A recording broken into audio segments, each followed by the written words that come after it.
जी नाज़रीन, खबर शामिल करते हैं हमारे नुमाइंदा की हड़प्पा से। तफसीलात के मुताबिक सिलेक्टेड अंजुमन ताजरान के ओहदों के बंदर भाट के खिलाफ हड़प्पा के ताजर बरादरी का मशावरती इजलास आज 17/1/2021 को इलाका के समाजी व कारोबारी शख्सियत चौधरी रशीद अहमद फैज़ प्लाजा मार्केट वालों के ज़ेर सदारत हड़प्पा स्टेशन मुनक्कद हुआ, जिसमें हर शोबा रोजगार से तलक रखने वाले तमाम ताजरों ने बहुत बड़ी तादाद में शिरकत की।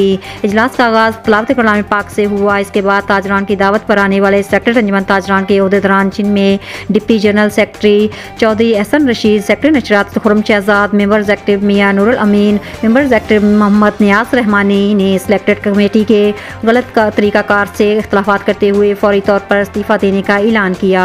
इजलास में मुज़ाकराती कमेटी का क़याम अमल में लाया गया और इजलास में बरमाला ऐलान किया गया कि हमारे दरवाजे मुज़ाकरात के लिए खुले हैं। इस चीज़ को पेश नज़र रखते हुए और मज़ीद अरकान राब्ता कर रहे हैं। ताजर हजरात का इत्तेहाद यकीनी होना लाजमी है। मुज़ाकरात का नाकामी की सूरत में ताजर हजरात की मशावरत से सारे कारोबार शोबाजात से मेंबर लिए जाएंगे ताकि मरकजी अंजुमन ताजरान हड़प्पा स्टेशन अमल में लाया जाए।